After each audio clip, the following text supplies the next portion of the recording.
That price.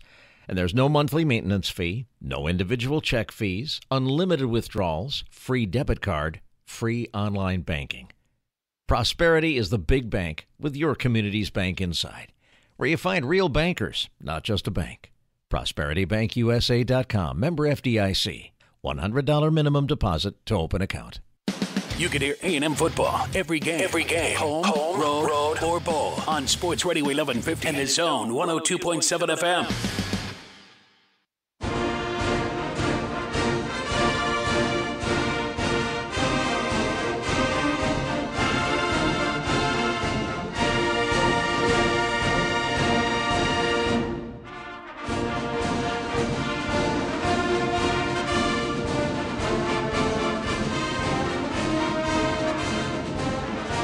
Welcome to the Zone Call-In Show.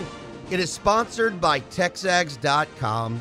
The Zone Call-In Show, it's 2 hours of your phone calls after every A&M football home game. And A&M was home tonight as they took on Kentucky, the previously undefeated Wildcats.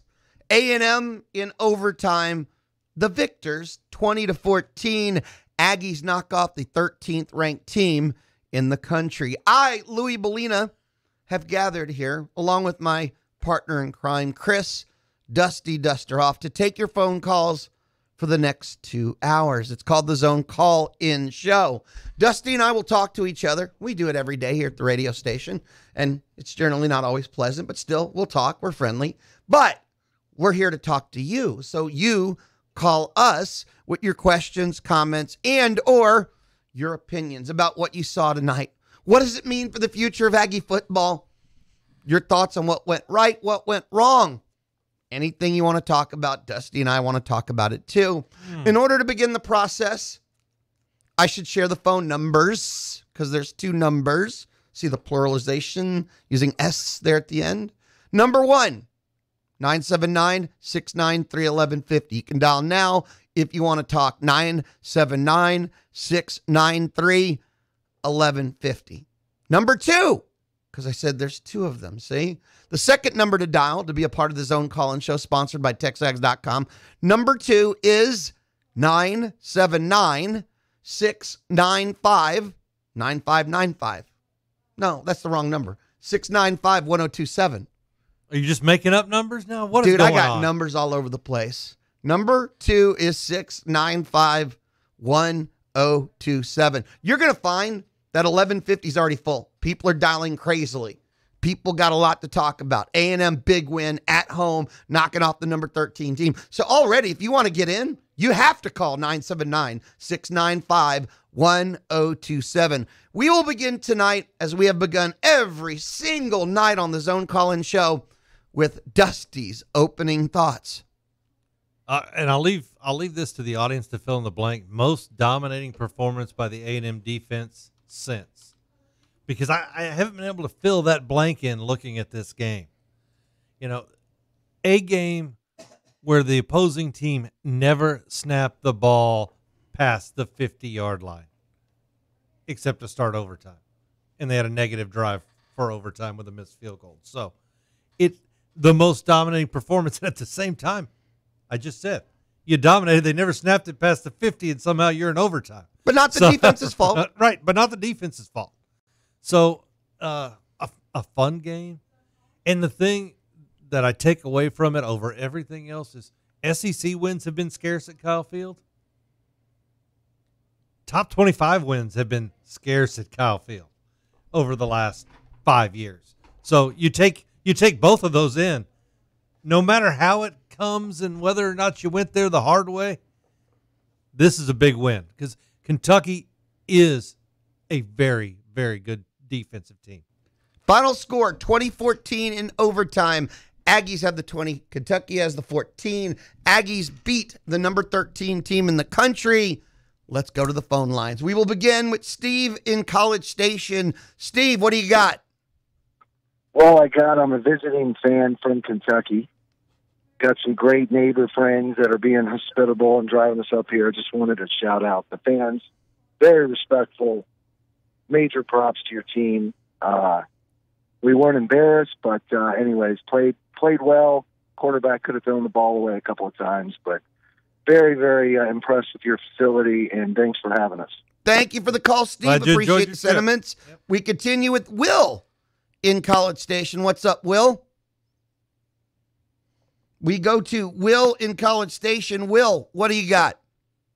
Yes, thanks for having me, guys. What's up? Hey, listen, you've got one job. We're 5-1. If the effing field goal kicker can put it through the uprights, work on it. One job, guys. One job. But sure is good to get a victory. Peace. Peace. We continue on the phone lines. We go now to Kevin. Kevin, turn your radio down. You can hear us. Trust me. Hey, I just wanted to call in and just say what an awesome job the Ags did to the final minute. Fighting all the way, baby. What a win. Number 13, Kentucky, baby. Yeah. Thank you, Kevin. I think a lot of people will be with Kevin on that. No doubt. Hey, I think a good time will be had for several hours tonight. Could I go with several days? Yeah, probably. Why? If you beat a number 13 team, why not? This is the kind of win that you'll celebrate all night.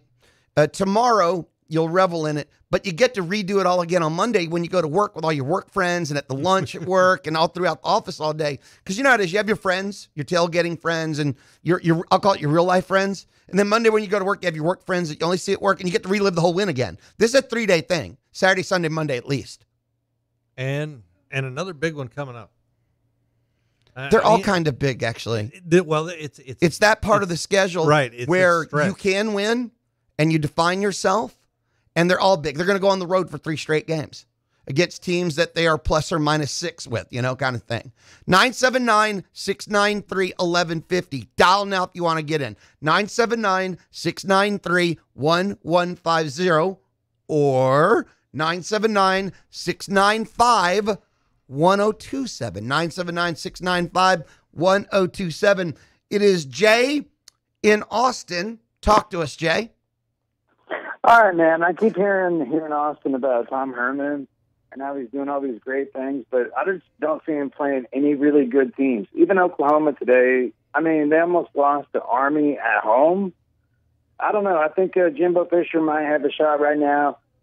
If we keep on winning by becoming the SEC Coach of the Year, Tom Herman might be the Big 12 Coach of the Year, but I just see a disparity there. I just see us way overpowering them if we ever matched up at the end of the season. That's all I had to say. Thank you, Jay. Appreciate the phone call. As more of a statement than question, that's fine. We said we take questions, comments, or opinions.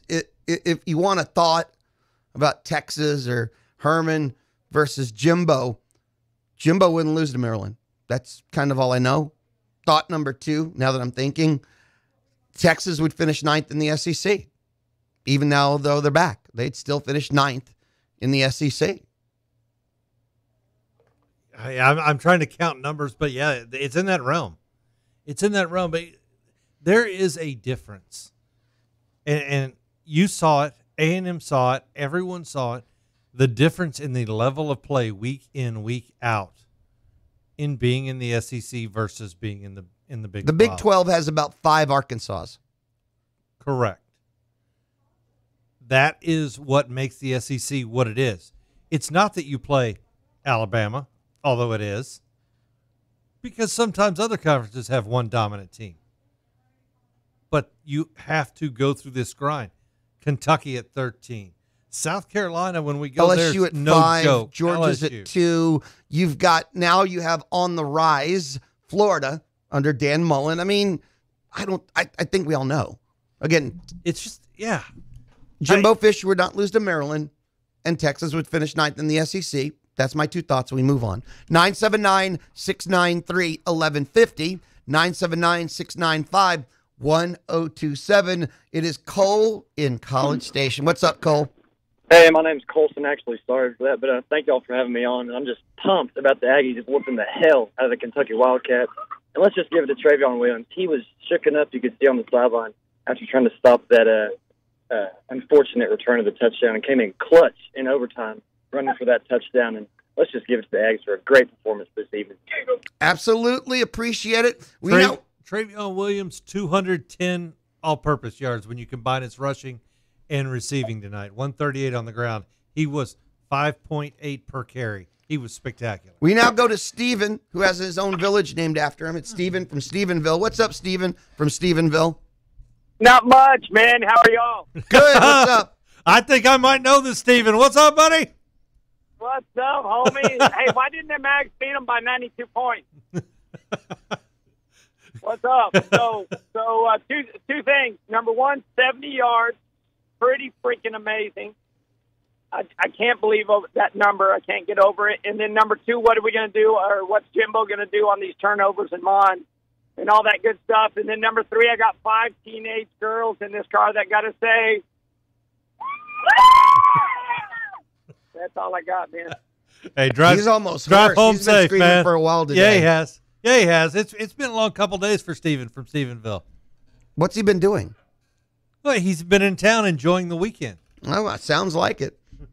Now, what was this? Number 3 was, woo! Okay, I got that part down. What was number 1? Number 1, 70 yards rushing against the team that runs the ball. That's a pretty good number.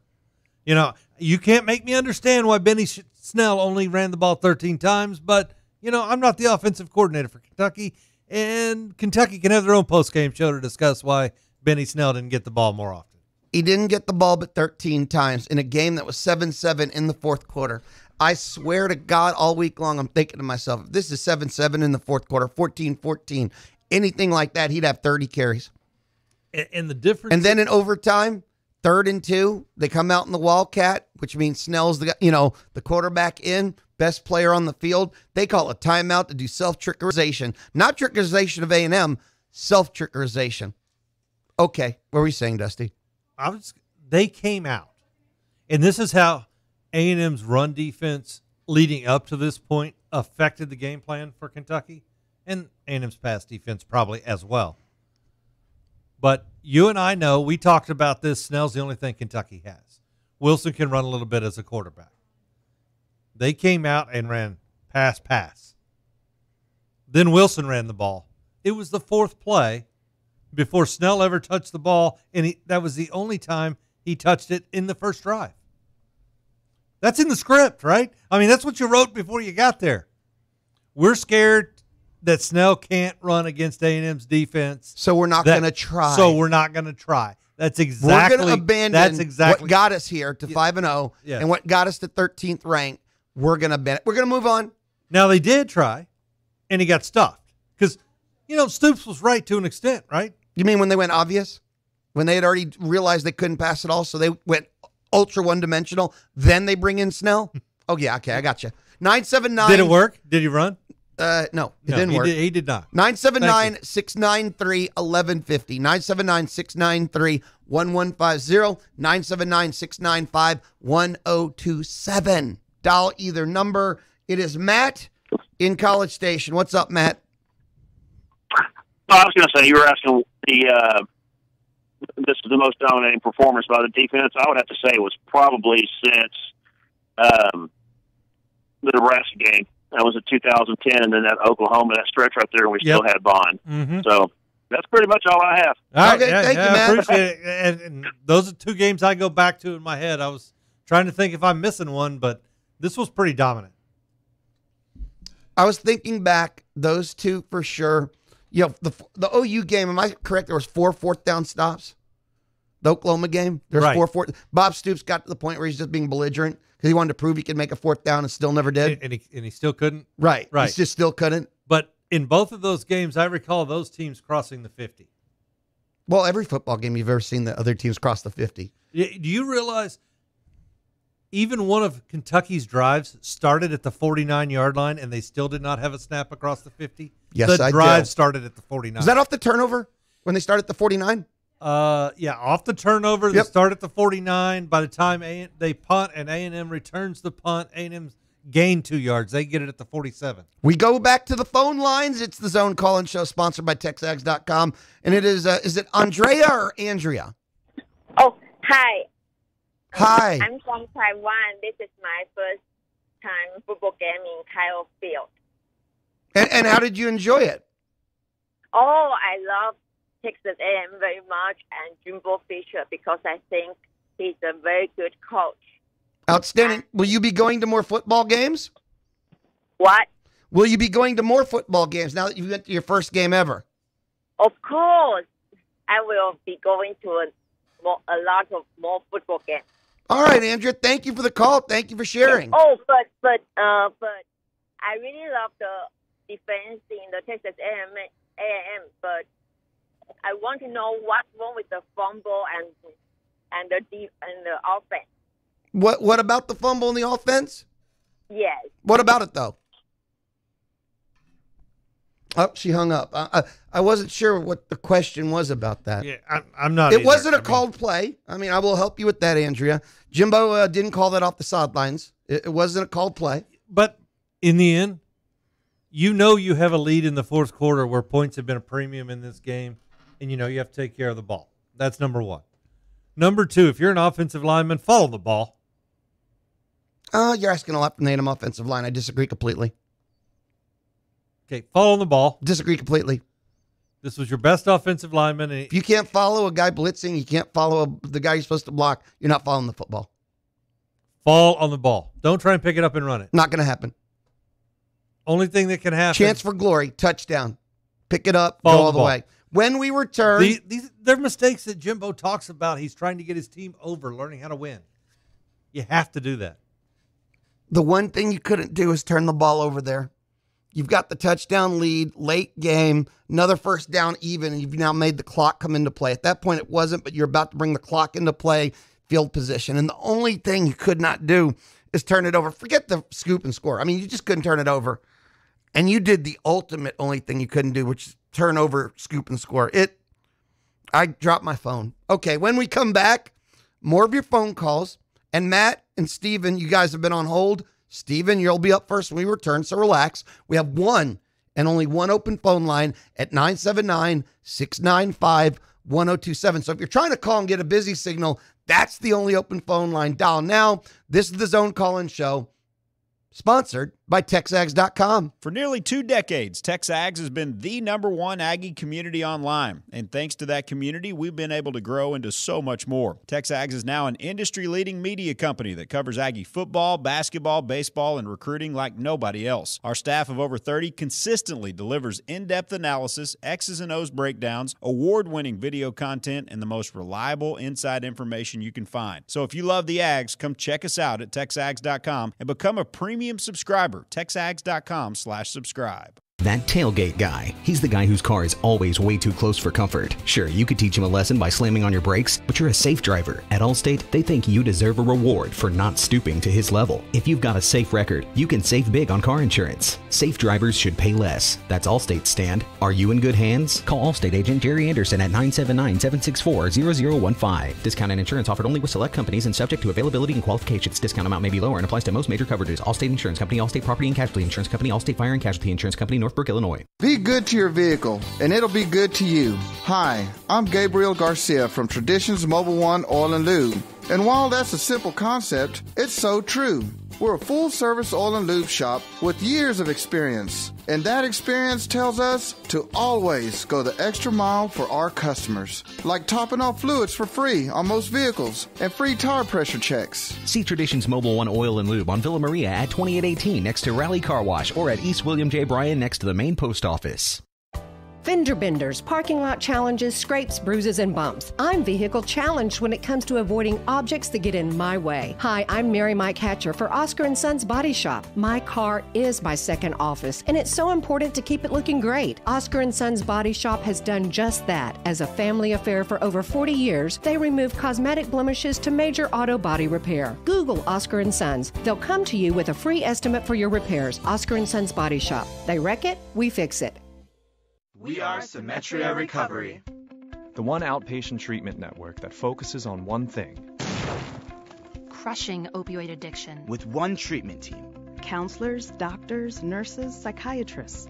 One proven method, the Symetria method. With a success rate 4 times the industry average. Call 844-847-6999. That's 844-847-6999. Hey, opioid addiction, we've got your number. Your favorite shows are available on demand daily at zone1150.com. Wait a minute. We need to turn this up a notch. Get the podcast of The Louie Bellina Show, Texags Radio, The Beliucci Hour, or Studio 12 Live at zone1150.com. Each hour of each show available commercial-free each day. Subscribe to get your downloads daily at Apple Podcasts, Google Play, or zone1150.com. Never miss your favorite host or your favorite guest. Check out the podcast of your favorite shows at zone1150.com.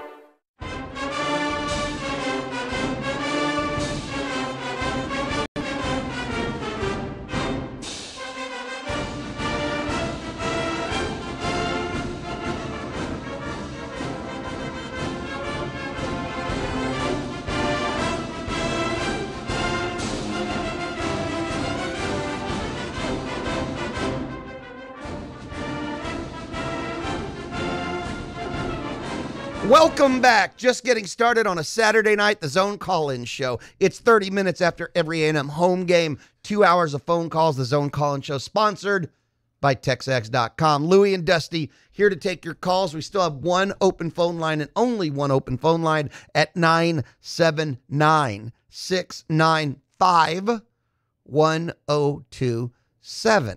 Now, the other phone number, even though all those lines are busy, 979-693-1150. Let us go straight to Stephen. Very, very, very patient. What's up, Stephen? Go ahead, Lou, Stephen. how are you doing tonight? Good. Talk. Man, what a win by the Aggies. I'm telling you. I was pumped. Class of 13. First time sitting on the old-time side. Heard the 12th man loud and proud. I was very happy with that output by them.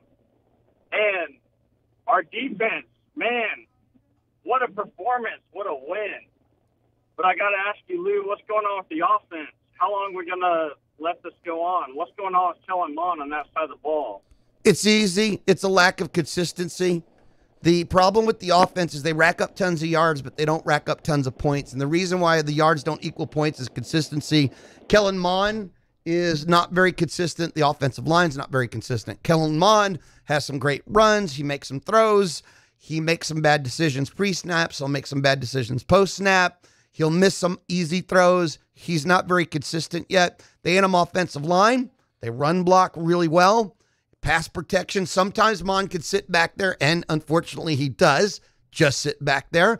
And other times two guys get beat off the snap. The problem with the offense is consistency. That's what's wrong with the offense. And I will tell you, there's something to the way that Jimbo wants to play the ball, wants to, 75 snaps for the offense, 50 for the defense today. You know, A&M's won time of possession this year. There's something. They lead the SEC in time of possession. Correct. So there's something about the way he wants to go about it that requires the consistency and the level that he's trying to teach, and it's not there yet. Because if you want to go on long drives where your scoring drives are 8, 10, 11 plays, we've talked about this over the years, you can't stub your toe. But you know what? I don't think he wants 11-play drives. I'm serious. I think he wants to be able to hit plays in the passing game, which will take you from 11-play drives to maybe down to 7, to be honest and fair with you. But he does definitely want to own time of possession. He wants to snap the ball closer to 5 on the clock. He wants to be methodical. But I do think he wants to score in 7 plays, not 11. But right now, the inconsistency is causing that play count to go up so high because you notice tonight, every time they got down on Kentucky, let's say inside their 30, I don't want to say red zone, false start, bad pass, they have a sack. They were derailing themselves. I mean, it was, and the sacks were these really horrid missed blocks even. I mean, it's inconsistency. When will it be fixed? 2020, they'll have an all-new O-line. It's not going to take 19, 20, maybe. Okay. Yeah. Well, let's go back to the phone lines. But realistically, you have to be good if you're going to go that long, that many plays. You have to be good. But I don't think he wants to, and they can't make plus plays because Mond's holding the ball too long. The offensive line misses too many blocks in the pass protection and the inconsistency. That's why they can't. And I don't think he wants to go 11-play drives. I mean, there's nothing wrong with them, but I think in today's college football, 11-play drives are kind of unrealistic to do consistently. No team does even. Alabama doesn't. We know they don't have to, but you get the point.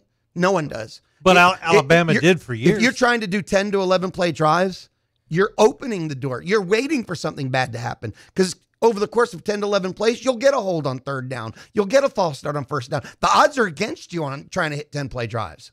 But that's what happens when you want to focus on running the ball and maintaining time possession. You're going to get drives that are that long. If you get the consistency, I don't know if you have to face so many third downs in a drive.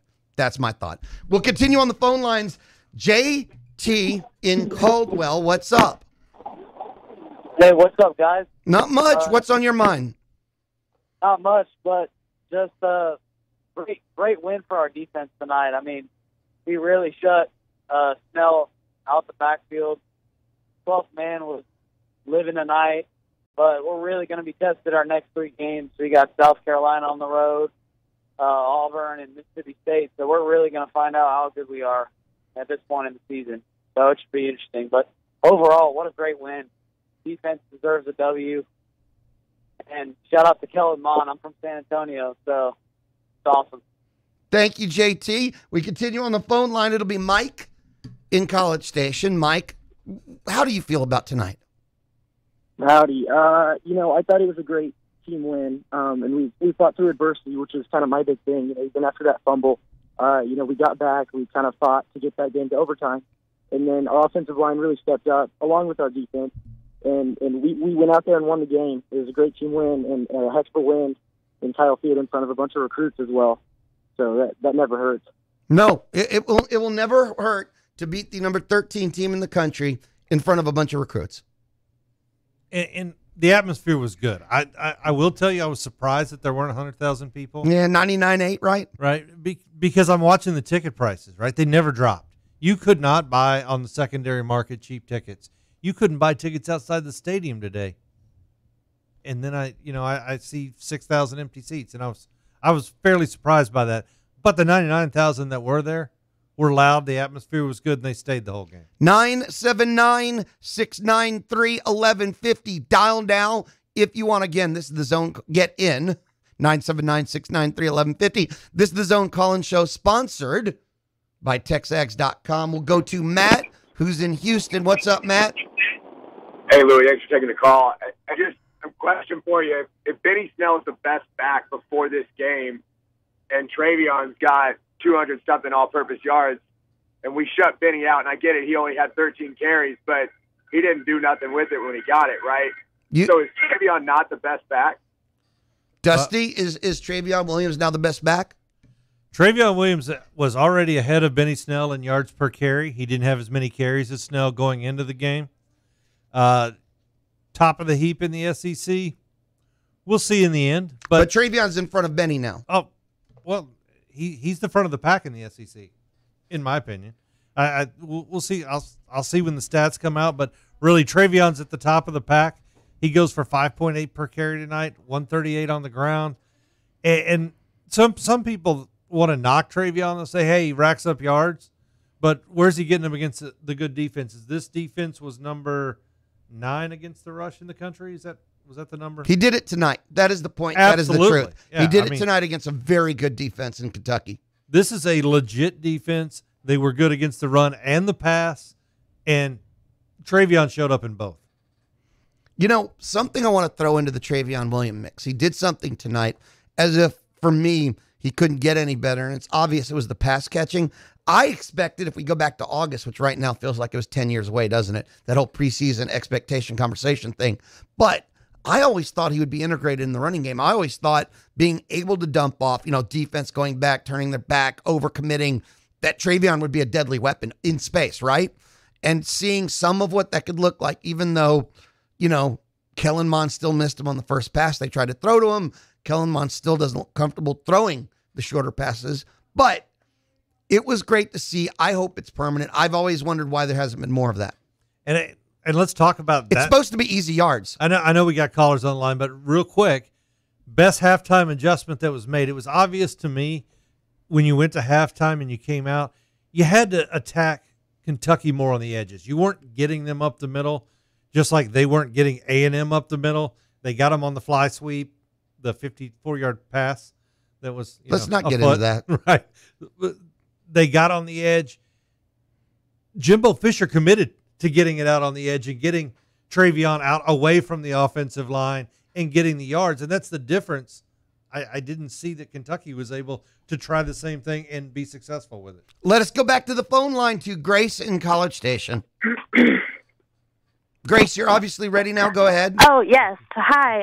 I thought that Travion did an awesome job on the offense, but I still have yet to see who is going to step up on the offense as leadership.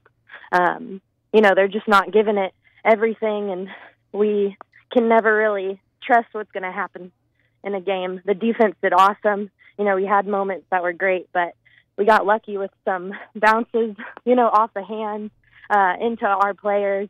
Number 81 to take a touchdown. So I'm just wondering who's going to step up as leadership. All right, Grace, she wants to know who's going to step up. It's got to be Kellen Mond. I think in a Jimbo Fisher offense, it's got to be the quarterback. Well, it's going to be the whole offense revolves around the quarterback. And even if it's run first, and it will be. Even if it's going to be 130 and 140 yard running back, no, I don't think a Jimbo Fisher offense works without the quarterback. And I'll say this: I haven't questioned the leadership on this team. We've had teams where we've questioned whether or not there's leadership. I don't know if there's a leadership problem. There's a consistency problem. Mm-hmm. We said that earlier. There's consistency. There's also a speed problem. There's average speed at wide receiver, right? There's not a blow the top off the guy wide receiver out there. They're possession receivers, and when they don't catch the balls for a possession receiver, that doesn't help. And what do you want from a leader? Do you need somebody to yell at somebody? Because that's not going to be Kellen Mond ever. Do you need Kellen Mond to be more consistent at his job? Yep. But I never saw that as a leadership issue. Well, and I guarantee as a senior, Travion Williams, the leader on the offense. Yep. Look, Kellen Mond needs to be more consistent. God knows the offensive line needs to be more consistent. And now all of a sudden we need to ask the wide receivers to become more consistent with their hands. And that's why the word is consistent, because we just said everyone but Travion and Sternberger. Everyone else needs to be more consistent. That's 9 other players now that need to be more consistent. We'll take a timeout. We'll come back. And when we do, Kevin, you'll be first. We're taking calls. It's what we do. It's the Zone Call-In Show, sponsored by TexAgs.com. Atkinson Toyota has been proudly serving Bryan College Station and surrounding communities for over 25 years. Whether you're out just looking or ready to make a purchase, our professional sales team believes in doing everything possible to ensure a pleasant experience. Our facility has the latest in state-of-the-art equipment with highly skilled professional technicians. Whether you're out planning to purchase a new or used vehicle, require financing, parts, or service, Atkinson Toyota is committed to providing the excellence and quality that is Toyota. Aggieland and Kyle Field in the fall. No experience compares. Take in all the sights and sounds with your family and friends when you have a game day home in Aggieland. Game day homes are a solid investment in a strong real estate market. Locally, Berkshire Hathaway Home Services Caliber Realty are experts for game day home properties. Click on BHHScaliber.com. Your experts for game day home properties in Aggieland. Berkshire Hathaway Home Services Caliber Realty. BHHScaliber.com. For nearly 2 decades, TexAgs has been the #1 Aggie community online. And thanks to that community, we've been able to grow into so much more. TexAgs is now an industry-leading media company that covers Aggie football, basketball, baseball, and recruiting like nobody else. Our staff of over 30 consistently delivers in-depth analysis, X's and O's breakdowns, award-winning video content, and the most reliable inside information you can find. So if you love the Ags, come check us out at TexAgs.com and become a premium subscriber. TexAgs.com/subscribe. The holidays are approaching. Howdy, this is Bobby Jenkins of ABC Home and Commercial Services reminding you of our holiday light package. Whether it's lights on the eaves, down the driveway, or in the trees, ABC can install your holiday lights, then return after the holidays to remove and pack them up for storage. We use only high-quality lights, and we have been installing lights longer than most companies have been in business. For holiday lights, call ABC Home and Commercial Services, specialists for your environment. For courteous service, just call ABC Home and Commercial Services. Speakers, a reminder, our lightning talks are limited to 30 seconds. The subject, Dr. Elms. Dr. Elms is a very talented orthodontist. I agree. He's quite experienced. That's so very true. Dr. Elms' patients like him, his team, and their cool office. So, to sum up, Dr. Elms, talented, experienced, fun, convenient, great smiles, happy parents, beautiful results. Agreed. DrElms.com. The Aggies open their home portion of the SEC schedule October 6th against Kentucky, and we've got tickets. Stop by and register at both College Station UPS locations, the Bypass in Rock Prairie, and Texas and Harvey in the Kohl Center, and the brand new location of the Dollar Floor Store, the big bright orange warehouse near the Bend on Texas Avenue in Bryan. Fill out the slip, write ST on the outside, and wait for your name to be called. Aggie football tickets from your pal at Sports Talk, Sports Radio 1150, and The Zone 102.7 FM.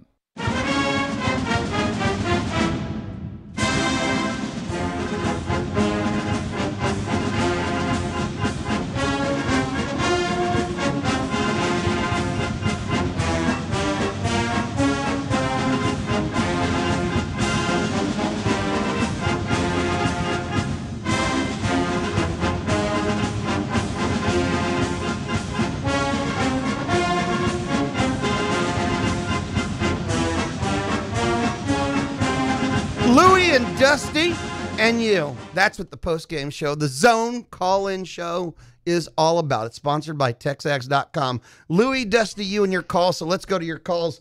Kevin from Bastrop has been so patient. Kevin, what do you got? Hey, Lou, I got a statement and I got a question. Props to the defense. It's been a long time since the defense won a game for us. And then the question is, at what point do you consider putting Starkel in? I thought Mon had a terrible game. Second game in a row where Mon played bad. So at what point do you consider putting Starkel in the game? I think the answer is never. I agree. Yeah, go ahead.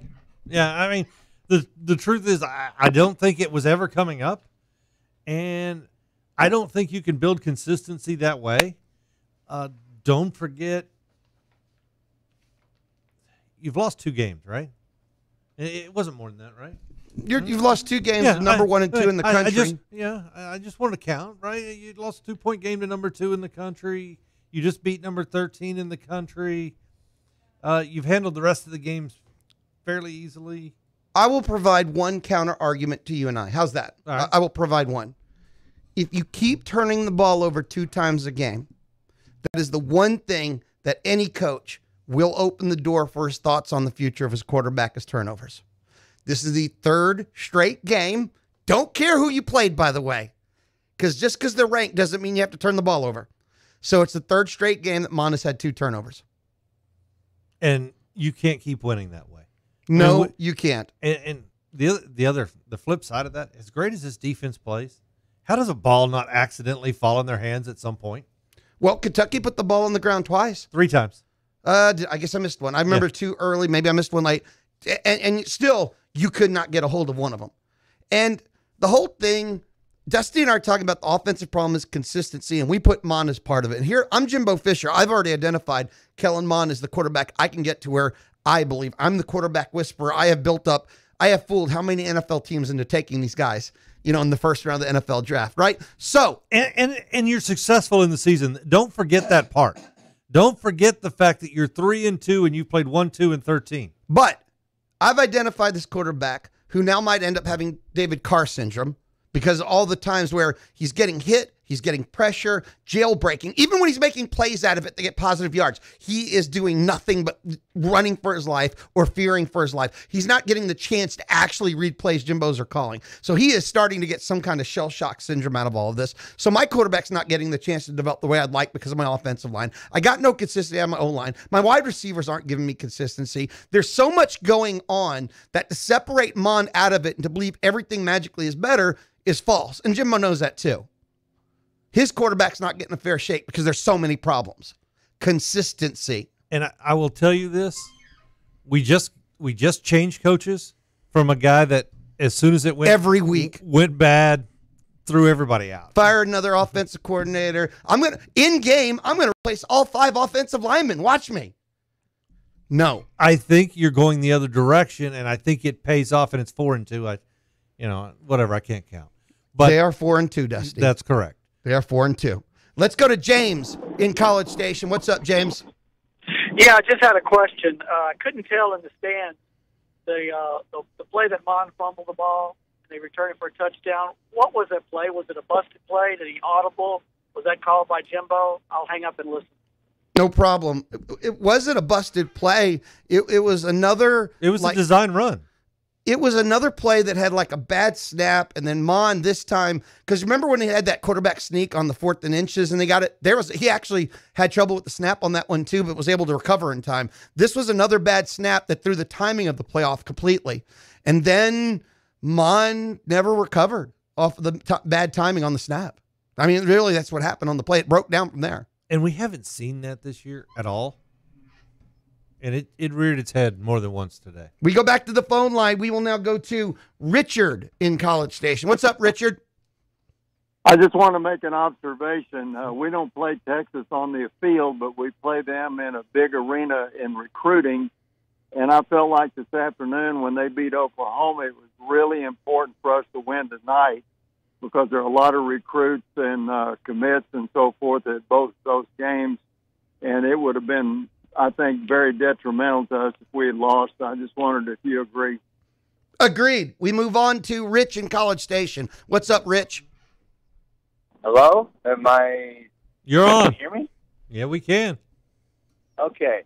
I was just wondering, my grandson's on the team, Sam Small, and I was wondering, how do you think they will fare nationally, though? Like, are they going to be known nationally, like in California? Are people going to care about Texas A&M, or are they not going to because it's a big year for him? Okay. How will A&M? I guess I'm not wrapping my head. Do people know about A&M? Okay. I'm going to try and give the best version of an answer I can to the question. A&M's already known nationally because they're in the SEC. Every SEC team, even Vanderbilt's known in California. That's the nature of having your own network and having ESPN be your mouthpiece. The day A&M hired Jimbo Fisher, every writer and every small town, every big town, every media platform made sure that A&M was known nationally. So the answer to your question is A&M before tonight was already known nationally, and they do care about A&M. There's a lot of people that want to see Jimbo and A&M fail because A&M spent $500 million on a stadium, $75 million on a coach. So before tonight's game ever, I think A&M's known in every corner of the nation. I don't think that that's a question. And when you go through today, now today's got some games to look at, right? But on 13 loses, it's going to get plenty of play. We have to take a timeout, CBS Sports Flash. And for the other caller, by the way, that asked about the whole recruiting thing, we don't mean to dismiss it, but the simple answer was, of course this was a big win to keep pace in the state with recruiting. You can listen to Chip Howard 4 to 6 weekdays on Sports Radio 1150 and The Zone 102.7 FM and online at RadioAggieland.com. This is KZNE, KNDE HD3 and K274CM College Station, Bryan.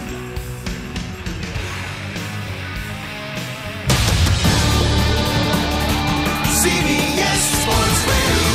Sports Flash. I'm Darwin Zook. This report brought to you by Geico. Great news. There's a quick way you could save money. Switch to Geico. Go to geico.com, and in 15 minutes, you could save 15% or more on car insurance. The Yankees became the first team in this year's postseason to win a road game. The Yanks defeated the Red Sox 6-2 in Game 2 at Fenway Park. It was the second batter of the game, Aaron Judge, getting it started in the first. And here is the pitch swung on and drilled to deep left center. It is high. It is far. It is gone.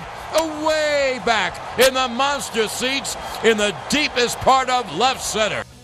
It's a Judgian blast. All rise. Here comes the Judge. That is John Sterling, Yankees radio network. Gary Sanchez hit a pair of homers, including a 3-run shot in the 7th to break the game open as the Yanks go on for the 6-2 victory. David Price postseason woes continue. He took the loss, lasting just 1 2/3 frames. The defending champion Astros took a commanding 2-0 lead on the Indians in their best-of-5 series with a 3-1 victory. Garrett Cole, 7 innings, 1 run allowed. He becomes the second pitcher ever to strike out at least 12 batters and issue no walks Ducks in a postseason game. To college football, Texas's 21-point lead in the fourth quarter over Oklahoma evaporated in the span of 6 minutes, but the Longhorns still had a chance for the win, tied at 45 with the seconds ticking down in the fourth. A 40-yard field goal try. Good snap and hold. The kick on its way, and the kick is good! It's good! Dicker, the kicker, comes through, and with 9 seconds to play in the ballgame, the Longhorns lead it 48-45. That is Craig Way, Longhorn IMG Radio Network. That would be the final. Texas goes on the road to beat the Sooners. Sam Ehlinger, 314 yards passing to go along with 2 scores. He also ran for 72 yards and 3 TDs. Other top 25 scores. Top-ranked Alabama, no issues with Arkansas, 65-31. Clemson remains undefeated with a 63-3 trouncing of Wake Forest. Ohio State took care of Indiana, 49-26. Georgia, 41-13 over Vanderbilt. Florida handed LSU their first loss of the season, 27-19. Notre Dame remained undefeated. They took out Virginia Tech 45-23. Unranked Mississippi State beat Auburn 23-9. Texas A&M 2014 OT victory over Kentucky. West Virginia improves to 5-0 with a 38-22 win over Kansas. Miami rallied from 20 down to defeat Florida State 28-27. Wisconsin 41, Nebraska 24. Michigan doubled up Maryland 42-21. Northwestern went on the road to upset Michigan State 29-19. I'm Darwin Zook. Hi, I'm Boomer Esiason of CBS Sports. Listen to CBS Sports Radio online at cbssportsradio.com. CBS Sports Radio. I'm Chelsea Reber with your community calendar on The Zone. The Brazos County Extension Office is now accepting applications for the 2019 Master Gardener Training Class, which will meet Thursdays in the spring. For more information or to apply, visit brazosmg.com. The Bush Library invites educators and the public to a Spotlight on Art Educators event Thursday. You must reserve a spot by Monday. Find more information at bush41.org. The nomination period for the Mayor's Downtown Impact Award is now open. Submit your nomination by October 25th at bryantx.gov. The Blaine College Distinguished Lecture Series welcomes leading historian Daniel Walker Howe to discuss the rise of self-identity among early Americans. Wednesday at 5 p.m. in the Student Center. You can listen to podcasts of interviews from Chip Howard, TexAgs Radio, or The Louis Beliucci Show by visiting zone1150.com. I'm Chelsea Reber for Sports Radio 1150 and the Zone 102.7 FM. Speakers, a reminder, our lightning talks are limited to 30 seconds. The subject, Dr. Elms. Dr. Elms is a very talented orthodontist. I agree. He's quite experienced. That's so very true. Dr. Elms' patients like him, his team, and their cool office. So, to sum up, Dr. Elms, talented, experienced, fun, convenient, great smiles, happy parents, beautiful results. Agreed. DrElms.com.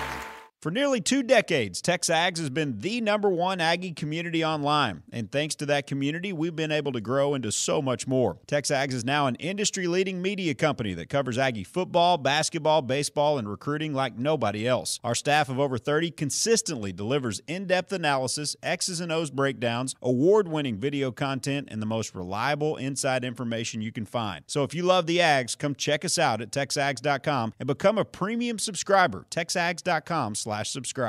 Gage Gandy Bail Bonds. We put your feet back on the streets. Fast professional service with the best rates in town. Gage Gandy Bail Bonds. Open 24/7. Call 979-821-BOND. That's 979-821-2663. Gage Gandy Bail Bonds is Aggie-owned and operated class of 95, serving the Brazos Valley for over 20 years. Gage Gandy Bail Bonds is located behind the Brazos County Courthouse in Bryan. Call 979-821-BOND. That's 979-821-2663. Or visit GageGandyBailBonds.com. We put your feet back on the streets. Mayhem is everywhere. I'm an extremely average golfer.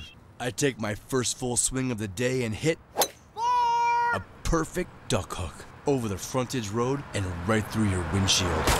You yank the wheel and end up OB in a water hazard. And if you have cut rate insurance, you could be out a whole lot of green. So get Allstate. Call class of 82 BCS Allstate agent Jerry Anderson at 764-0015. Subject to terms, conditions, availability, and coverage selected. Allstate Fire and Casualty Insurance Company. Bring the noise. Bring the noise. Bring your home for Aggie football. Every win, every game, every moment. Sports Radio 1150 and the Zone 102.7 FM.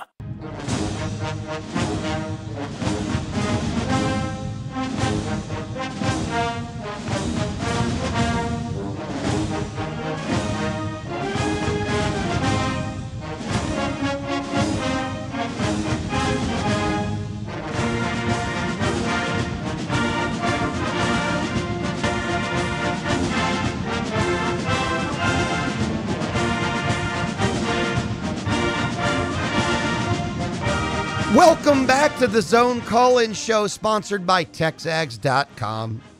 Your phone calls on a Saturday night. It's an Aggie tradition since, I don't know the year. It's like 17, 18 years now, but when was the Zone born? 2000 or 2001? 2000 is the number I'm going with. It may be 01, though. So since September 2000, unless Dusty's wrong, September 2001? We did the show for 2 years of R.C. Slocum's career, right? We did it since the very first fall in the history of the Zone. We've always had the Zone Call-In Show. Mm-hmm. Sponsored by TexAgs.com. Louie and Dusty, we've been here since the beginning, too. That's a long time. That's a lot of drunks. That's a lot of coaches, too. That's a lot of losses. That's a lot of wins. And tonight was a great win. It's the first signature win of the Jimbo Fisher era. The 13th ranked team in the country, SEC league game, came to Kyle Field at 5-0. A&M needed overtime, but got the job done 2014. Something we haven't seen in 5-6 years here. And even then, it didn't happen a whole lot. But A&M gets the W over Kentucky. Now, if you want to join in on the conversation, there's two phone numbers to dial. 979-693-1150. 979-693-1150. Or 975-1027. The other number is 979-979-695. Why am I having trouble with the second number tonight? You're killing it. 979-695. Well, if you call, I don't have to give out the number. I'll stop. 1027. Dial now. We do have an open phone line. If you want to take that line, dial. We go to Don in Fort Worth. What's up, Don? Hey, Lou, it's Don. Hey, man, it's obvious to me that Jimbo just doesn't have any confidence in his kicker, obviously going for, first down when he has fourth down there inside the almost the red zone where they could have got 3 points. And I'm just wondering if we're ever going to make a field goal again this season. What are your thoughts? LaCamera will be back in week 10 or 11, yes. No, I'm not sure about that. It's hard for me to wrap my head around how good this guy's kicks look, and all of a sudden he's 25% in his last 2 games. 1 for 4. That's 25%. Hitting 2 uprights in the 3 misses. I wonder if it's in his head right now. How do you get it out of his head? Is it a mechanical thing? He looked so good. It was unbelievable. His kicks are driving. Looks like he could hit for maybe 60. And now he's clanging uprights. He's driving the uprights. He's still driving the ball. The ball still pops off his foot. And I'll be honest with you, I didn't think that going for it on 4th down had anything to do with the kicker. I thought he could run the ball. From the shotgun? All right, I didn't love that call. Okay, just checking. But from the shotgun. I didn't love from the shotgun. But I thought 5 yards back. I thought he could run the ball for 1 yard. And from the shotgun? I thought he had confidence. And the flip side of that is that when you go for it on 4th down, you have to have confidence in your offense to be able to run the ball for a yard. Secondly, you have confidence in your defense that if you don't make it, they're not going to give up a play. True. Right? That's the easy part of that equation, actually. So those two things work together. And the defense was spectacular tonight, so you feel a little more calm. You realize that Jimbo Fisher's like dead last in going for it on 4th down. He's pretty by the book coach. He's way more conservative than that. In percentages of going for it on 4th down, he just doesn't. And trickerization. I mean, all elements. He's a pretty by the book coach. Yeah. Because you know why? He just believes that, look, you play great defense, you hold on to the ball, score your touchdowns, and you win games. You don't have to do things other than to win. You play football and you win football games. It's very straightforward. And it was borderline whether or not you're going to kick that ball. I didn't take that as a shot against the kicker when he didn't do it. We go back to the phone line to Cameron in College Station. Cameron, what's going down? Howdy. Howdy. I just want to hit on a few points here. I thought the defense was still stout. The run game was solid, and the quarterback had just over 100 yards passing. 50 were on that little shovel pass. And there's actually a few plays with defensive backs that actually turned around and made some plays on the ball, and I thought that was good. And I thought the open field tackling was a lot better tonight. And I thought the offense and the offensive line still lacked consistency. And on another thought, I'd love to see Deshaun Corbin get a little more touches in the open field. All right, Cameron, appreciate the thoughts. Again, not a lot to comment on there. And I love Corbin, but you tell me. Travion Williams, we've gone over his numbers, 210 yards tonight. How many of those do you want to take away to give Corbin the ball? How many touches did Corbin have tonight? He had 4 rushes for 22 yards, so 5.5 yards a carry. That's solid. That's what he had. No, he had 1 catch for 15. I kind of think this through in my head. I'd love to see him have more touches too. None at the expense of obviously Travion Williams. So the answer is don't punt so much. I will say this, and it goes back to that fourth down. So Corbin comes in, has a couple nice runs in that. You get down to third and fourth down. I was actually kind of surprised not to see 5 come back out on the field. When you're making a big decision to go for it on 4th and 1, why not get your senior? That was my thought. Whenever the game is on the line, or if you don't believe the game is on the line, a moment's on the line, always have your best players and always use your best players. I don't know how many times I've watched over the past 2 weekends. You were down 7-0. And we go back to Ohio Right. State, Penn State a week ago Saturday night, and Penn State decides to take their best player out of the play. Tonight, Kentucky in overtime took their best player out of the play. Ding, ding, ding. A&M in overtime fed their best player. A&M wins. Football is not that hard. It really is not. We go to Mark, who is in Bryan. Mark, what do you got? Hey, guys, I love the show. I always listen, but I never thought I'd call and talk about the punter. But can we talk about Braden Mann a little bit? I mean, All you want, man, go for it. He deserves it. I mean, he's killing it. I mean, I cannot believe what that guy's doing. I mean, the guy deserves a game ball or something because, I mean, there were several times during that I thought, okay, we got to get a great punch, and we got a great punch. So the guy's been doing it all year, so he deserves a little credit. We could talk about a lot of things. I think we ought to give the guy a game ball. Well, Mark, I think the credit that he'll get will be at the end of the year when he's got that first-team All-American patch or shirt or jacket or whatever. And the Ray Guy Award. The Ray Guy Award. So I think he'll be getting plenty of credit. It'll just all be closer to December. I'll tell you what, I liked Kentucky's punter to start the game.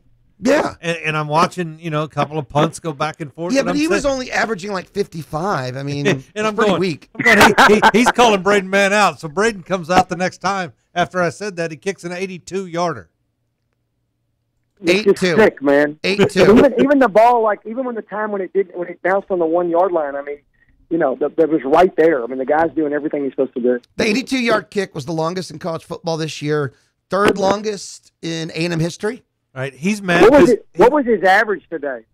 It was 60-something last I saw on the board. Dusty has the final stats. Yeah, I don't have the punting stats in front of me, but I'll grab them real quick. We'll find them for you. I promise you that. We continue on the phone line. Is Dusty, when was the last time you had to look up punting stats? I don't know, but he's fun to watch. I mean, he was averaging in the 60s in the end. He averaged 59.6. It dropped. Oh, my God. He dropped out of the 60s. So it was 59. And what was the Kentucky kicker? Are you that slow? This is modern era technology. You have this little, pad in front of you. You just touch screens, Dusty. 48.7. Weak sauce. He's no Braden Mann. We go to Holly in Houston. Holly, hello and welcome. Hello. Yeah. So what do you have tonight? What are you thinking? Okay, so here's my question. Why aren't we going deep to Mr. Rogers? Why are we not passing deep to Rogers? And how in the heck does Mon fumble the football? Why isn't he just wrapping it up and running with it? Because Kellen Mond had the bad snap, was trying to run the play as it was intended, and he's a kid who hasn't played 15, 16 starts yet. That's why. He doesn't have the experience for the calm under pressure yet. He is actually still fairly inexperienced overall in the pure number of starts. And really, he should have 6. I mean, if we're being honest, he should have 6 starts under his belt, which should be these 6 games, right? He shouldn't have played last year. Correct.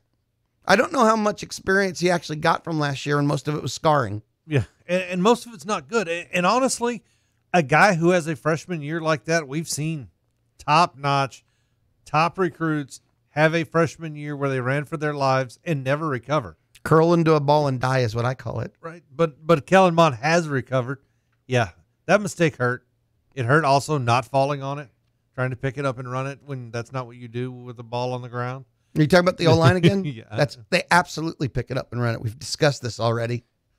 Okay. If you're an A&M offensive lineman and you have the chance to contribute, you do. Okay. 979. Ball on the ball. Pick it up. Take it to the house. Ball on the ball. Oh, the other thing was Rogers. Okay, first of all, he's a possession receiver. I mean, how deep do you want him to go, right?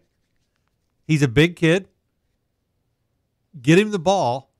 You know, it amazes me when the ball actually goes over his reach for as tall as he is and as long as his catch radius is. But, hey, let's use it to his advantage. His advantage is not running down the field and beating somebody at the end. His advantage is his body control, his hands, his size.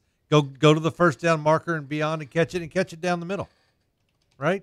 Because that's why you have him in the slot. You can dial us up, 979-693-1150. We do have one open phone line at 979-693-1150. The only other open phone line is at 979-695-1027. When we return, we will go to Terry, then we will go to Brad, and if you call us, we'll go to you. It's the Zone Game Day Show, sponsored by TexAgs.com. Everyone makes mistakes.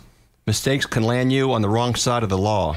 If so, you need someone on your side. Steve Gustitis, attorney at law, has over 20 years' experience fighting felony and misdemeanor charges. Steve Gustitis will fight for you. Call now to set up your free consultation, 823-9111. Qualified people are ready to take your call. Call 823-9111 or visit GustitisLaw.com to see how Steve Gustitis can put the law on your side. For nearly 2 decades, TexAgs has been the #1 Aggie community online. And thanks to that community, we've been able to grow into so much more. TexAgs is now an industry-leading media company that covers Aggie football, basketball, baseball, and recruiting like nobody else. Our staff of over 30 consistently delivers in-depth analysis, X's and O's breakdowns, award-winning video content, and the most reliable inside information you can find. So if you love the Ags, come check us out at TexAgs.com and become a premium subscriber. TexAgs.com/subscribe. Uncork and unwind at Peach Creek Vineyards, a unique Texas vineyard and winery located right here in College Station.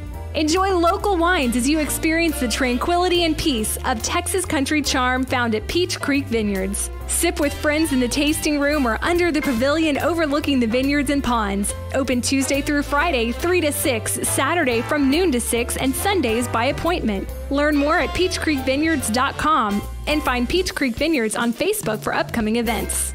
Be good to your vehicle, and it'll be good to you. Hi, I'm Gabriel Garcia from Traditions Mobile One Oil and Lube. And while that's a simple concept, it's so true. We're a full-service oil and lube shop with years of experience. And that experience tells us to always go the extra mile for our customers. Like topping off fluids for free on most vehicles and free tire pressure checks. See Traditions Mobile One Oil and Lube on Villa Maria at 2818 next to Raleigh Car Wash or at East William J. Bryan next to the main post office. Aggieland and Kyle Field in the fall. No experience compares. Take in all the sights and sounds with your family and friends when you have a game day home in Aggieland. Game day homes are a solid investment in a strong real estate market. Locally, Berkshire Hathaway Home Services Caliber Realty are experts for game day home properties. Click on BHHScaliber.com. Your experts for game day home properties in Aggieland. Berkshire Hathaway Home Services Caliber Realty. BHHScaliber.com. Would you like to win $100 for your favorite local high school? Check out the Varsity High School Athlete at Zone1150.com. Each week, one male and one female athlete will be nominated from Bryan High, College Station High, Runner, and A&M Consolidated. The first week of each month, you'll vote, and $100 will be donated to the school of each scholar athlete. $100 will be donated to the school of each scholar athlete. To check out the nominees, to vote, or more details on the Varsity High School Athlete, go now to Zone1150.com. Zone1150.com.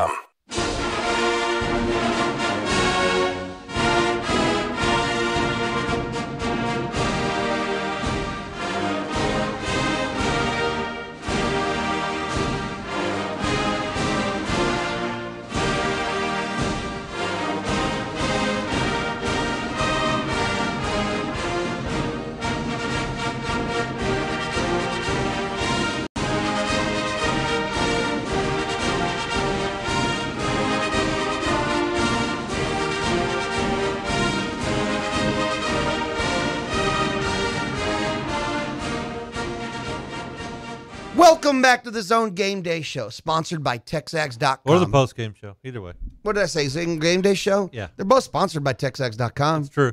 So, what do I care? I'm on both of them, too. One of them was like 10 hours ago. This was just texted to me.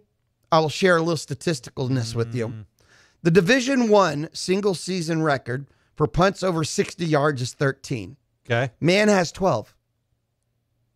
Nice. So, with 6 games remaining in the season, plus a bowl, 7, because that counts in the stats, man needs 1 kick over 60 to tie the single season most punts 60 plus, 2 to break. I'm going to take the over. Yeah, I'm going to go with that. I'm going to go with the over on that one. We go back to the phone lines. By the way, 979-693-1150. Those lines are all busy. 979-695-1027. That line is open if you want to call us. 979-695-1027. Dial now. We go to Terry in College Station. What's up, Terry? Hello. Well, yeah, Terry, I called out your name. Hello. Yeah, hey, you know, we had to figure out a way to clean up the snaps from center. We had 7 different times tonight when the ball was snapped to Mon, where he had to reach out with one hand and grasp the ball and bring it back. And you know, we just cannot continue to have those kind of mistakes that are happening that are erupting the flow of the play. Terry, did you say 7? Hey, what? Did you say 7? 7 times. Yep. Did you have like the umpire's counter thing and you were actually counting them? I'm counting them because it's very frustrating to me to watch it. Okay, so you like went back and rewound once you started noticing he was having trouble, or from the start of the game you were keeping a counter? From the start of the game I watch, because we have it every week. It's a consistent problem that we seem to have every week that we haven't gotten cleaned up yet, that I hope eventually we do get cleaned up, because it's going to cause us problems and with inconsistency and with the flow of the play, because he's out there fumbling around trying to get the snap, because it's not snapped to him consistently when they call the play. Yeah, I agree that it throws the timing off, Terry. Appreciate it. I don't know that I agree that it's been a consistent problem all year. That's where I was going to go. It's a consistent problem all last year. Fought it all last year. Well, I thought it was worse his freshman year. That was the one thing about McCoy. McCoy comes out. He's a mauler beast of a center. One of the best blockers you've seen. His freshman year, he had real trouble snapping. Yes. And then I thought his sophomore year, he had some, but much improved, but still had some. This year, I really didn't think he had issues except for maybe a small handful per game, which nothing too outrageous too, by the way. But today was rough. Today was noticeable. Yeah. Because the snap kept going, if I'm Mon, off to my right. There was very few that just that, infamous hit me in the chest. Very few. It was off to the right consistently. And then you had the low, and then even Mon under center seemed to take some low. And the advantage of the shotgun is to have your eyes downfield. You're really catching the ball out of your peripheral vision because you're picking up your read coming off the ball. You really can't afford to look the ball in and have to go find it. And it does, and that's what Terry's talking about. For sure, that throws the play off when it happens. But, yeah, I have not noticed that in a game this year to this point until today. Yeah, I didn't have that down as a problem. And again, I'm someone who has talked about it for 2 years now. We continue along on the phone lines. It's what you do on the Zone call-in show. Dial 979-695-1027 because that's the only open phone line. Brad in Brenham. Got a little alliteration there. What's up, Brad? Hey, guys, I just wanted to make a couple points, and Louie, you were hitting on it, but just a couple points. Even at the end of the game, when even the announcer said that, Kentucky was trying to hold A&M to get the ball back, but man just completely flips the field, even changes how they even couldn't use timeouts because they were so deep. But what I wanted to say was, if A&M is outside their 20-yard line, he flips the field every time. That's got to be worth over 7 points a game. I mean, it's just incredible. I wish I could quantify it in points too, Brad. Sorry.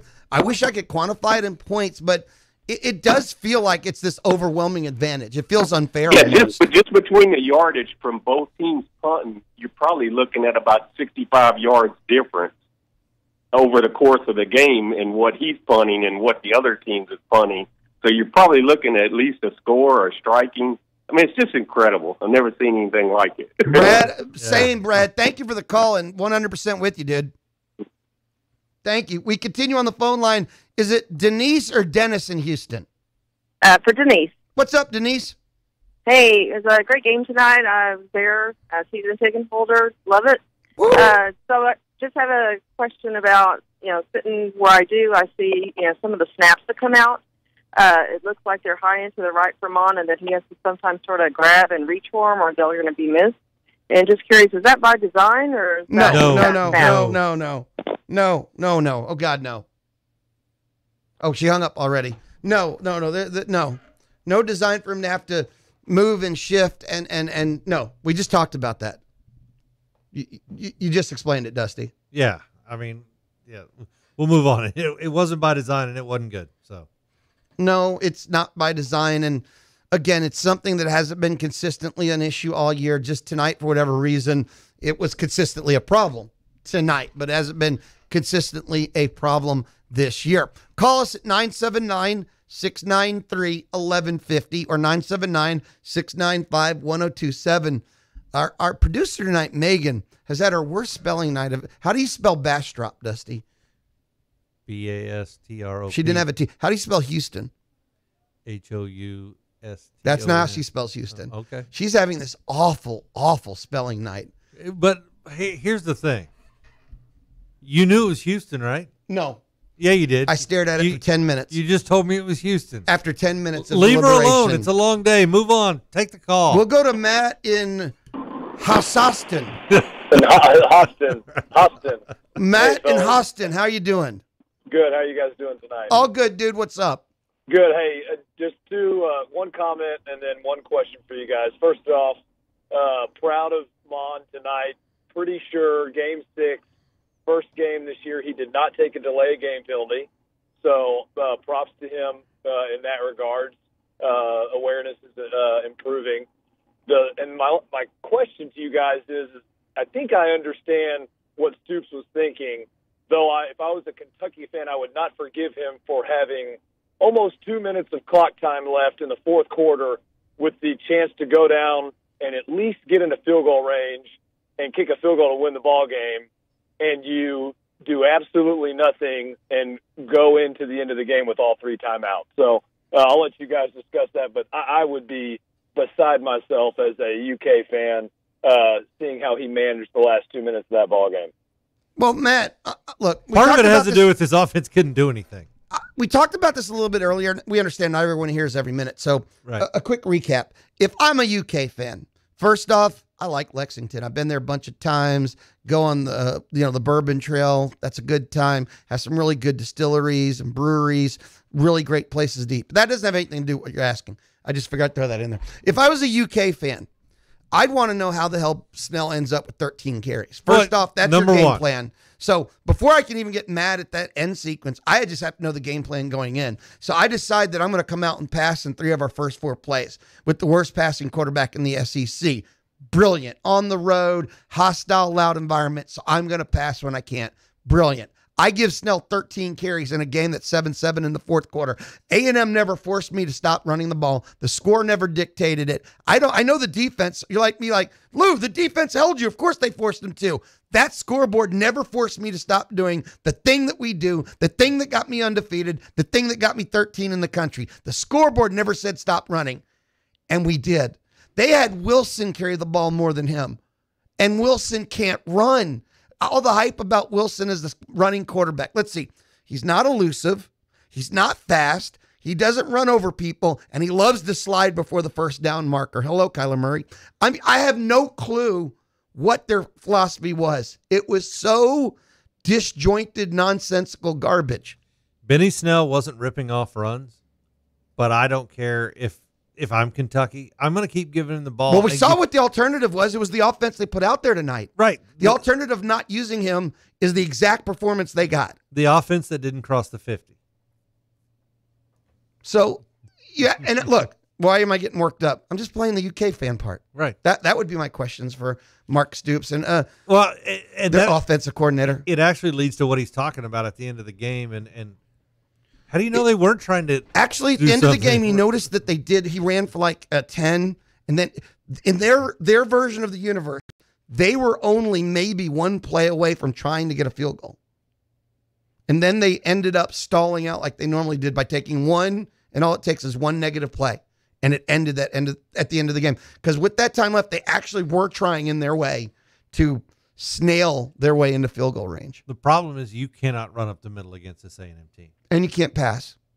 By the way, something that hasn't been brought up or mentioned. I don't care who it is. You're not running up the middle against this A&M team. Yes, but then go to the edge.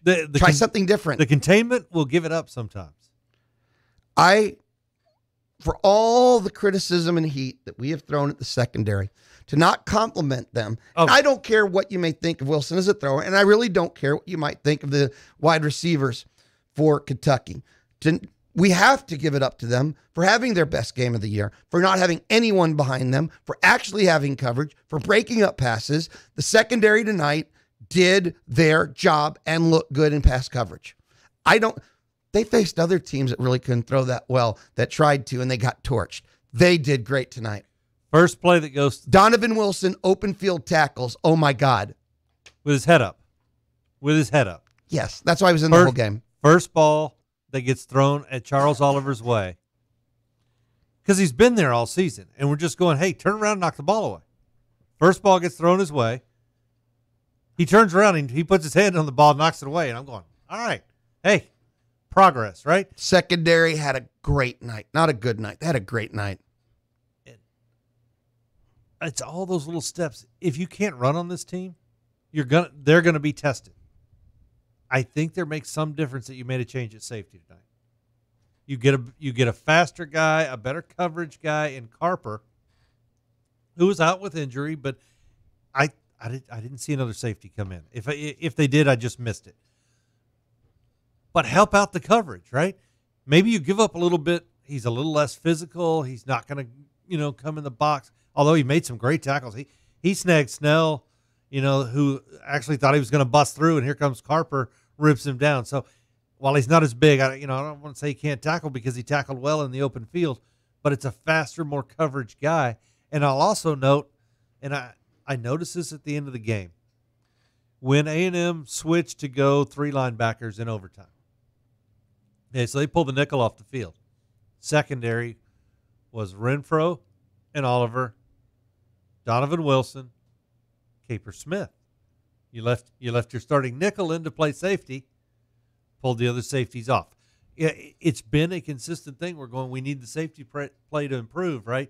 You knew with the corners, Renfro's played well, Oliver's had his moments, but the safety coverage hasn't been there, and it was much better tonight. And the safety is how receivers keep getting behind, because the safeties are the behind, okay? Even in the busted coverages. And they really tightened their safety rotation / they cut out a couple of safeties tonight. The secondary had their best game. I know it was versus Kentucky. I'm not an idiot. Now, we are coming down the stretch. Final 2-3 segments coming up. So if you're going to get in you're waiting, there's no time left. Chip and not Howard, but Chip, when we come back, your call's up first. Anyone else wants to join us, you got to dial now. 979-693-1150 or 979-695-1027. Dial, get in. Time's running out. This is the Zone Call-In Show, sponsored by TexAgs.com. I'm Chelsea Reber with your community calendar on the Zone, brought to you by the folks at Circle X Country Store. College Station ISD is accepting applications to be a part of its annual Leadership CSISD program.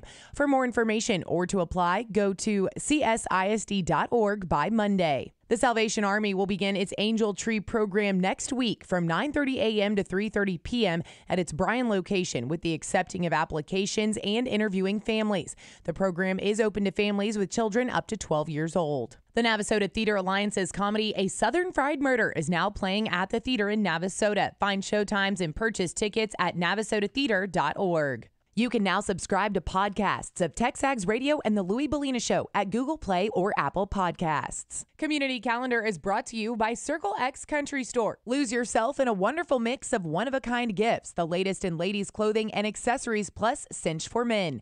Exit off Highway 6 North, 1415 OSR East. We are Symetria Recovery, the one outpatient treatment network that focuses on one thing: crushing opioid addiction. With one treatment team. Counselors, doctors, nurses, psychiatrists. One proven method, the Symetria method. With a success rate 4 times the industry average. Call 844-847-6999. That's 844-847-6999. Hey, opioid addiction, we've got your number. Atkinson Toyota has been proudly serving Bryan College Station and surrounding communities for over 25 years.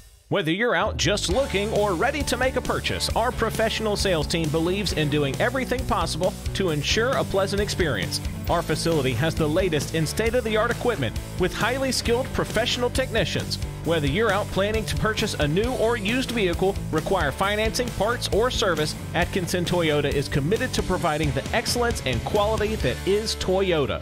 For nearly 2 decades, TexAgs has been the #1 Aggie community online. And thanks to that community, we've been able to grow into so much more. TexAgs is now an industry-leading media company that covers Aggie football, basketball, baseball, and recruiting like nobody else. Our staff of over 30 consistently delivers in-depth analysis, X's and O's breakdowns, award-winning video content, and the most reliable inside information you can find. So if you love the Ags, come check us out at TexAgs.com and become a premium subscriber. TexAgs.com/subscribe.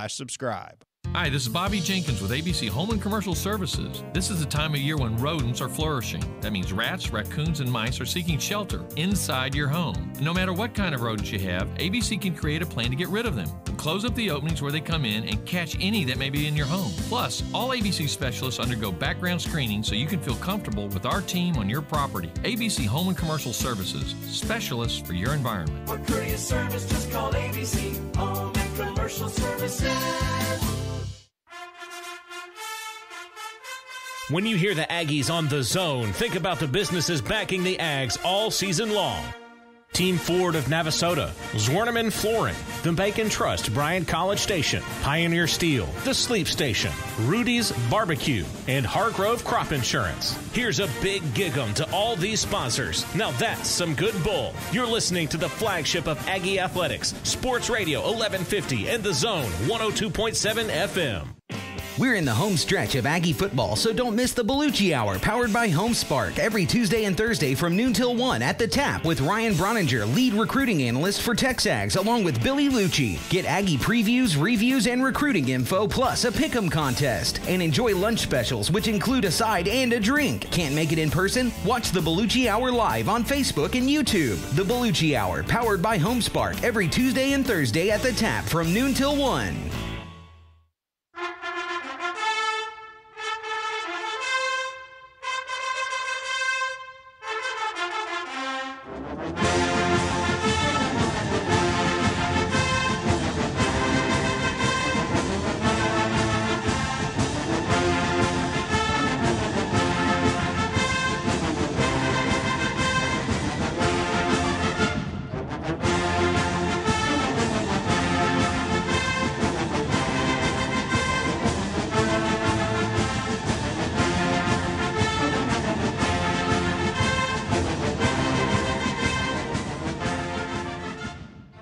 Welcome back, Louie, Dusty, Louie. Together, the power of two. The Zone Call-In Show, sponsored by TexAgs.com. Let's get right back to the phone lines.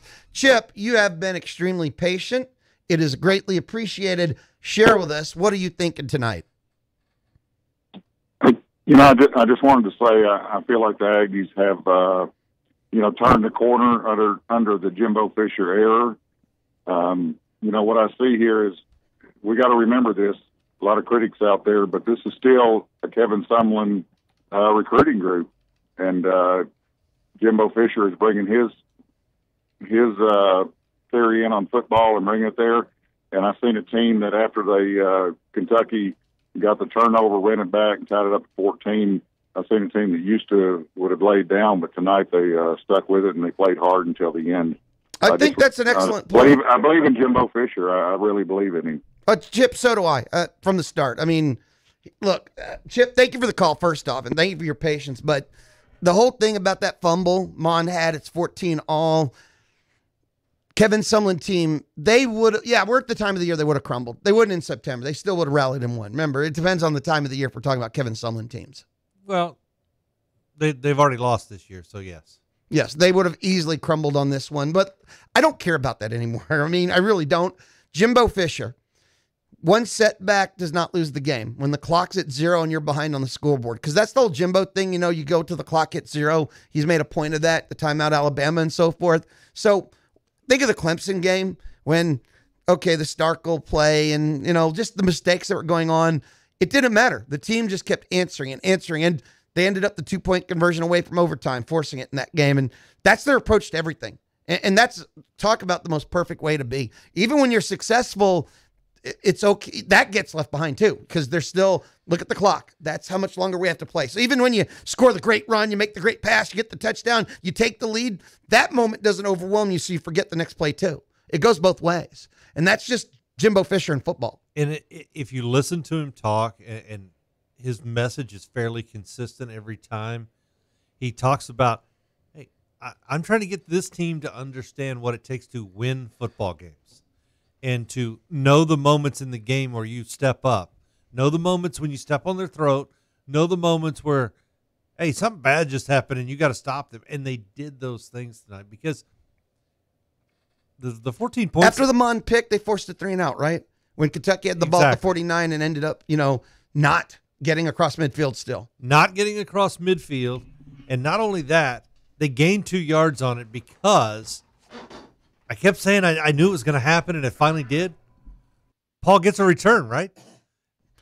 Was that the one that had the block in the back that didn't get called? No, I didn't see a block in the back at all. Okay, I want to make sure. Yeah, you're missing. Yeah. You're wrong. I want to make sure. But Kentucky started their drive on the 49. A&M, after the punt return, started their next drive on the Kentucky 47. So ended up plus 2 yards. And a 2-play drive for a touchdown. And those are the important moments, right? You turn the ball over, you get a quick 3-and-out on a negative yard drive, you get the return, you punch it in. Those are the kind of answers. Those are the moments that he's talking about. You have to, and he'll continue to preach that. And the longer he's around and the more that this gets drilled into everybody's head to understand game situation and momentum and getting it back. Because Kentucky had all the momentum, right? Several times. And A&M snatched it right back. He said something else about this still being Sumlin's players. Yes. Here's how I'm going to define that. That is why this program still doesn't have a lot of depth. It's why it's thin even in some of the starting units. It's why some of the players are not necessarily SEC level yet, but you could see the coaching job that Jimbo and his staff are doing. He could even if they're not up to what he wants or SEC level, he sure in the hell can get them playing sound football. Getting the depth to where you want it to be because he's going to emphasize different things, that makes a difference. Kevin Sumlin wasn't at the top of the SEC, but he didn't recruit terrible. It's not like Jimbo Fisher walked in with the covered bear. Well, He's during got his players. time, during his time, Kevin Sumlin's composite was between 9 and 11. Right. Sorry, there was always but he never had a linebacking core almost his entire time here till last year. The offensive line, we could see all the misevaluations that they made in the players they brought in. They never had they had zero depth the entire time in the SEC under Sumlin. I mean, so we understand the story. Right. We go back to the phone line. 979-693-1150. 979-693-1150 or 979-695-1027. You pick a number, you dial it, you get to talk to us on the Zone Call-In Show, sponsored by TexAgs.com. Matt in Houston, what's up? Hey, brother, what's up, man? Hey, first off, just want to say, gig 'em, that's a good win. Any way you slice it, man, that's top 15 team, and if we're going to start taking Kyle Field back, that's a massive step in the right direction. So, great win. The one thing, man, I want to pick your guys' brain on a little bit is, to me, man, sitting there watching the game tonight from Kyle Field, and, man, the word of the night was execution. It wasn't anything that Kentucky was doing. We're dropping some passes, some throws that were a little bit high, off the norm. The ball. Second quarter, you could clearly see that we were the dominant football team. And at the end of the game, stats, offensive, defensive, special teams. We've talked about Braden Mann. We won every facet of the football game. But the thing that concerns me is inside about the 30-yard line, man. And we've got to get to the point where we start executing down there in the red zone a little bit better, and really just on the opponent's side of the field, man. 2 weeks in a row, Arkansas, Kentucky, you look up and we're in a tight game, and man, we're the dominant football team. You're looking at the score like, dude, how are we not waxing these dudes? I mean, and I think that comes to you miss some chip shot field goals and just, those third and manageables that you don't convert. And, that stuff we've got to clean up as we get into the SEC slate here a little bit deeper. All right, Matt, thank you. I really appreciate the call. Yeah, he said execution. We said consistency. Yeah. Same thing. Yeah, pick your word. Yeah, that's definitely. You know what the key is to not missing field goals? Score more touchdowns. Quit settling for field goals. Quit ending up having field goals. How do they end up getting field goals? Missing easy passes on third down, drops on third downs. Look, false start on 3rd and 1 to make it 3rd and 6. No. Here you go. It's actually the false starts on 2nd and 5. Okay, yeah. Because you get the first down play you want. You get on schedule / ahead of the chains, as they say. 2nd and 5 is ahead of the chains. And you get a false start. And now it's 2nd and 10, and you're off schedule. And then you set up 3rd and 8. Or you get the 2nd down and 10, you get the drop, you get the errant throw, you get that inconsistent, you get the missed block, play gets blown up, and you're in 3rd and 10. This is after you had 2nd and 5. And that happens at their 32, at their 28. Now, this falls into what I was talking about earlier, where if you're going to try and go on nothing but 10 and 12 play drives, that's guaranteed to happen at some point in every 10 to 12 play drive. Every single time, it's guaranteed. Even when they achieve the highest form of perfection under Jimbo Fisher, if you're trying 10 and 12 play drives, there is going to be a mistake. There's almost no perfection. It's much harder. When you become consistent, you're going to have less third downs. When you become consistent, you're going to score in 7 and 8, not 10 and 12 plays. And if you want to go through the 13-play drive that they had today, a lot of good things had to happen to score on a 13-play, 70-yard drive. Kentucky had to throw some penalties and help you out a little. Well, there was a penalty. There was a fumble that was thankfully overturned because it wasn't. But you're still putting that in the hands of the officials. There were things you had to overcome in that drive. Let us go back to the 3rd phone. and 8. Again, it's not very feasible with 18 to 22-year-olds to try and make all your scoring drives 10 or more plays. We go back to the phone, and I will say again, and I don't think Jimbo's trying to. We go back to the phone line to Morris in Spring. What's up, Morris? Hello there, Louie and Rusty. Thanks for keeping me awake. All right, thank you for the phone call. Anyone that gets your name wrong, I hang up on. You're not Rusty. I know, but I don't think he was the guy that intentionally calls in and calls me Rusty. You never know. Sorry. If he calls me Billy, I hang up on him. They call you Rusty, I hang up on him. Yeah. Look, the show's been around 17, 18 years. There's certain rules, and we just follow the rules. And there's a guy, right? There's a guy. Now you're going all Harry Carey on me. Yeah, sure enough. When we return, more of the Zone Call-In Show, sponsored by TexAgs.com. Uncork and unwind at Peach Creek Vineyards, a unique Texas vineyard and winery located right here in College Station. Enjoy local wines as you experience the tranquility and peace of Texas country charm found at Peach Creek Vineyards. Sip with friends in the tasting room or under the pavilion overlooking the vineyards and ponds. Open Tuesday through Friday, 3 to 6, Saturday from noon to 6, and Sundays by appointment. Learn more at peachcreekvineyards.com and find Peach Creek Vineyards on Facebook for upcoming events. For nearly 2 decades, TexAgs has been the #1 Aggie community online. And thanks to that community, we've been able to grow into so much more. TexAgs is now an industry-leading media company that covers Aggie football, basketball, baseball, and recruiting like nobody else. Our staff of over 30 consistently delivers in-depth analysis, X's and O's breakdowns, award-winning video content, and the most reliable inside information you can find. So if you love the Ags, come check us out at TexAgs.com and become a premium subscriber. TexAgs.com/subscribe. You need help if you've been charged with a crime. The justice system is daunting. You need an experienced defense lawyer to obtain the best results for you. Steve Gustitis, attorney at law, has been helping people fight criminal charges for over 20 years. Call Steve Gustitis now to schedule your free consultation. 823-9111. Qualified people are ready to take your call. Let Steve Gustitis put his experience to work for you. 823-9111. Visit GustitisLaw.com today and get the help that you need. Fender benders, parking lot challenges, scrapes, bruises, and bumps. I'm vehicle challenged when it comes to avoiding objects that get in my way. Hi, I'm Mary Mike Hatcher for Oscar & Sons Body Shop. My car is my second office, and it's so important to keep it looking great. Oscar & Sons Body Shop has done just that. As a family affair for over 40 years, they remove cosmetic blemishes to major auto body repair. Google Oscar & Sons. They'll come to you with a free estimate for your repairs. Oscar & Sons Body Shop. They wreck it, we fix it. Your home for Bryan Vikings football is Sports Radio 1150 The Zone. Every play, every game, all season long, thanks to Blinn College, Prosperity Bank, The String and Horn Shop, Pride Cleaners, and Subway. Your favorite high school teams, Bryan High, A&M Consolidated, Rudder, and College Station High, play on the Bryan Broadcasting family of stations. To find out when and where to hear your team, visit BrazosFootball.com.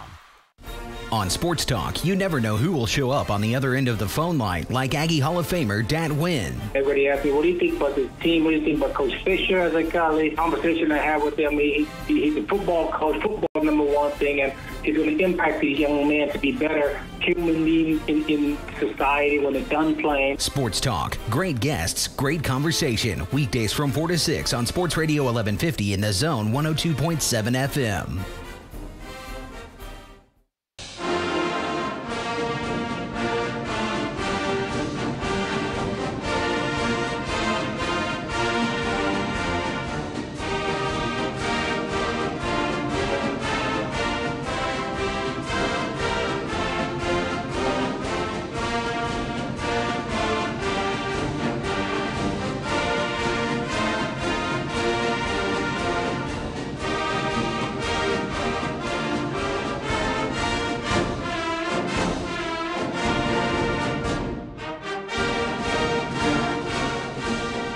If you want to call us, we still have time to talk, but to be honest, we don't have a whole lot of time at all to talk. 979-693-1150. Dial now, but dial quickly. 979. I turned into a pumpkin soon. Dusty's old. We were talking about that earlier. 979-693-1150 or 979-695-1027. Dusty, you were talking. I think this is, you don't mind sharing, right? Go ahead. Dusty was talking about earlier that he had some friends in town, all from out of town. Yep. From back when you were in the band. So you I guys was were not having, in the band. All right. So let's you guys, stop that part. So you guys were having. They were my core buddies. Yes. And one of them called in tonight. So you were having whatever, your little Aggie band reunion. Not in the band. And it was the old, hey, let's go out. But you're of a certain age where let's go out means a little bit different. Hey, we still went to the Chicken, all right? Yeah, but it was still daylight out. True. Back in the day when y'all went to the Chicken, no one showed up till dark and no one left till it was light. Right. So we go a little earlier now. We hit the Chicken at 7. It was a good time to go to the Chicken. At 7. Yeah. Now, the funny part is, so Dusty's doing the old dude thing. He's going to the Chicken at 7, and you're thinking to yourself, you're going to beat the college kids, right? Yes. But unfortunately, and I did. Unfortunately, you couldn't order a burger. Why? It was packed with Kentucky fans. Everyone from Kentucky that was in town must have gone to the Chicken to get a burger last night. So yeah, I didn't get to eat. I walk up at 7 o'clock. I'm like, certainly there's nobody in the Chicken at 7 o'clock. Even on a game weekend. There's a line out the door. Kentucky line. For food. Kentucky. Yeah, I would say the Chicken at that hour until about 9 o'clock when people, from around here started showing up. I'd say 60% Kentucky, 60% blue in the Chicken. I believe that. It's still a landmark. No matter how big our town's got, there's so many places now in town to go. But for out of towners, the Dixie Chicken's still a iconic landmark that everyone, you got to go check it out. I think there's a lot of places in town that you should go check out. But yep. I could see that. So grandfather time over there. I mean, Dusty. Yep. How late did you get to stay out? Oh, we left a little after 9. Look, I had a long day today, all right? Again, I just bring this up. This is the father time. Dusty here talking. It's a true story. I don't stay up till midnight except for this show. I know. Which, by the way, everyone really appreciates you staying up. Midnight Pass for the Zone Call-In Show, sponsored by TexAgs.com. I want to go back to the secondary. We have a couple of minutes before we have to leave for CBS Sports Flash. And it stuns me no one wanted to call in about them. And it's weird. You know why no one's talking about them? Because they did their job. And when they do their job, you don't notice them. It's like officials, right? When a secondary does their job, okay, no one gets behind them, but no one's supposed to. When they do their job, you know, there's no open receivers. Sure, catches will be made. Not tonight because Terry Wilson is god-awful. But still, you get my point. No one's really talking about them because tonight they really did their job. And the open field tackles, Donovan Wilson and more, that's the biggest part. Cannot be stressed. They stopped the chunk plays. They stopped Kentucky from flipping the field position. That crossing midfield was the open tackles. Open field tackles. I wondered when that stat came out and they could post that, Mike Elko could walk around and just hand it to people about how far behind everyone else on missed tackles they were in the SEC. 20% of the tackles. Yeah, attempted. Before the Arkansas game, that was the big stat. Yeah, right. And that was like 5 to 6% more than the 13th place team. Right. Yeah, first place was 9.6. And A&M was 20.5. 11th place was 15%, and A&M was over 20. Yeah. And if I'm Elko, I'm like, hey, how quick can you run the copy machine? I'm putting one in everybody's locker. Well, modern days, they had it shot to their iPads. Whatever they needed to do, it's obvious that the point got across. Hey, no, you're missing tackles? I think you hit on to something bigger with their personnel changes in the safety position. That has to lead to it. But sometimes when you know that it's not that good. Oh, no, it's a lot worse than that. Let's get this fixed. And I don't know if Jimbo and his staff has trouble communicating that way, that they need outside sources to confirm anything they've ever said to their players in a practice. I think Jimbo and his staff are effective communicators. I don't know if they needed that. I just think I bet they used it. I think that personnel, a lot of times we talk about why can't they tackle, and very few times does anyone ever go because they're not capable. They blame the coaches. I guarantee you the coaches know how to teach tackling. Sometimes the hardest answer is, that guy just can't. It's him. It's not the coaching. It's not the technique they learn in practice. They're too slow. They're always a step out of the angle, right? They're not smart enough to make the read. They're out of position. Sometimes it's the simplest answer. They can't. It's not the coach, not the system. It's them. But that wasn't the answer because they did. Well, the players that played tonight did. True. When we come back, the final phone calls and our final thoughts. You can listen to Paul Feinbaum 2 to 4 afternoons on Sports Radio 1150 and The Zone 102.7 FM and online at RadioAggieland.com. This is KZNE, KNDE HD3 and K274CM College Station, Bryan.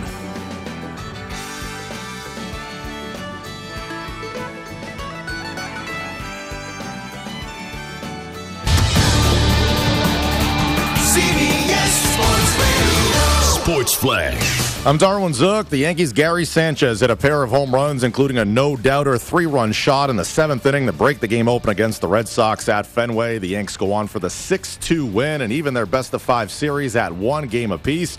As for Boston starter David Price, New Year, same story. He lasted just 1 2/3 innings, giving up 3 runs, including a first-inning homer to Aaron Judge. Masahiro Tanaka got the win for the Yanks. He went 5 frames, allowing just 1 run. The Astros needed just 1 more out to take a 2-0 series lead on the Indians. 1-0.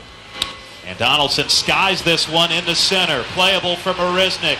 Ambling to his left, waiting for it to come down, makes the grab, and that is the ball game. And that is Robert Ford, Astros Radio Network. The defending champion Astros on the verge of going back to the ALCS after a 3-1 Game 2 win over the Indians. Garrett Cole, the victory, allowing just a run in 7 frames while striking out 12. Marwin Gonzalez, a 2-run double, and Alex Bregman hit a solo homer. To college football, top-ranked Alabama, no issues with Arkansas, 65-31. Clemson also remained undefeated with a 63-3 trouncing of Wake Forest. Ohio State took care of Indiana Indiana 49-26. Georgia 41-13 over Vanderbilt. In the Swamp was Florida pulling off the upset of 5th-ranked LSU 27-19. Texas nearly blew a 21 fourth-quarter lead against Oklahoma. The Longhorns, though, got a 40-yard field goal from Cameron Dicker with 9 seconds left as they pull off the upset over the Sooners 48-45. Texas A&M beat Kentucky in overtime 20-14. Michigan 42-21 over Maryland. Miami trailed Florida State 27-7 in the second half, but stormed back, capped off by this in the fourth quarter. Homer, the running back, stands to the right of N'Kosi Perry. Quarterback has it, dropping back, looks right, now left, firing deep down the field at the 10, caught, 5, and into the end zone. Brevin Jordan, the tight end, with a touchdown. 41 yards, and Miami has tied it. That is Jesse Agler, Compass Media Networks. The extra point was good, and that's all the Hurricanes needed. They rally for the 28-27 victory. Northwestern went on the road to upset Michigan State 29-19. Notre Dame still undefeated after a 45-23 win over Virginia Tech. Unranked Mississippi State stunned Auburn 23-9. Other top 25 winners include Central Florida, Wisconsin, West Virginia, Colorado, Washington, NC State still undefeated, and Iowa State.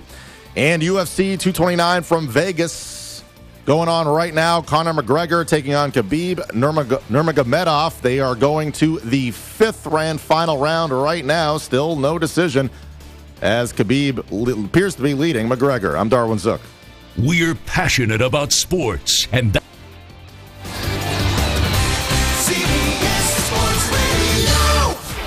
I'm Chelsea Reber with your community calendar on The Zone. The Brazos County Extension Office is now accepting applications for the 2019 Master Gardener Training Class, which will meet Thursdays in the spring. For more information or to apply, visit brazosmg.com. The Bush Library invites educators and the public to a Spotlight on Art Educators event Thursday. You must reserve a spot by Monday. Find more information at bush41.org. The nomination period for the Mayor's Downtown Impact Award is now open. Submit your nomination by October 25th at bryantx.gov. The Blaine College Distinguished Lecture Series welcomes leading historian Daniel Walker Howe to discuss the rise of self-identity among early Americans, Wednesday at 5 p.m. in the Student Center. You can listen to podcasts of interviews from Chip Howard, TexAgs Radio, or The Louis Bellina Show by visiting zone1150.com. I'm Chelsea Reber for Sports Radio 1150 and the Zone 102.7 FM. Harvey Washbangers has the best burgers in town, the best hot dogs in town, and a commitment to Texas craft beers. I'm not the only one saying these things. Harvey Washbangers have been featured on the Texas bucket list. They've been written about in Bon Appetit, Travel and Leisure, and Draft Magazine. Harvey Washbangers has a 4.5-star rating on TripAdvisor. So it's not just me, it's everybody that stops by and experiences Harvey Washbangers for themselves. There's also the laundromat side with all new machines less than a year old. They can handle the largest loads. And for people that have large loads, very hard to find the washers, the dryers. They have both the largest and many of those machines all at Harvey Washbangers. Did you know that for years now, USA Today and others have listed Harvey Washbangers as one of the 10 weirdest restaurants in America? Why weird? Best burgers, best hot dogs, best laundromat? Yeah, that's all at Harvey Washbangers. Gage Gandy Bail Bonds. We put your feet back on the streets. Now serving Grimes County. Fast professional service with the best rates in town. Gage Gandy Bail Bonds. Open 24/7. Call 979-821-BOND. That's 979-821-BOND. Gage Gandy Bail Bonds is Aggie owned and operated class of 95. Serving the Brazos Valley for over 20 years and now serving Grimes County. Gage Gandy Bail Bonds is located behind the Brazos Courthouse, 116 North Washington Avenue in Bryan. Call 979-821-BOND or visit GageGandyBailBonds.com. We put your feet back on the streets. Aggieland and Kyle Field in the fall. No experience compares. Take in all the sights and sounds with your family and friends when you have a game day home in Aggieland. Game day homes are a solid investment in a strong real estate market. Locally, Berkshire Hathaway Home Services Caliber Realty are experts for game day home properties. Click on bhhscaliber.com. Your experts for game day home properties in Aggieland. Berkshire Hathaway Home Services Caliber Realty. bhhscaliber.com. Check this. You can hear A&M football from the first game to the bowl game on Sports Radio 1150 and The Zone 102.7 FM.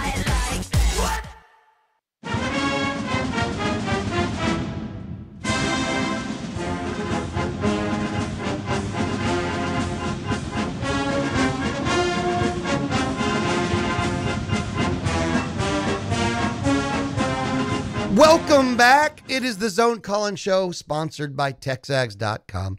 After every A&M home game, 30 minutes or so, after every A&M home game, Dusty joins me. I'm Louie for 2 hours of your phone call. Now, if you know the upcoming A&M schedule, at South Carolina, bye week, at Mississippi State, at Auburn, 4 weeks.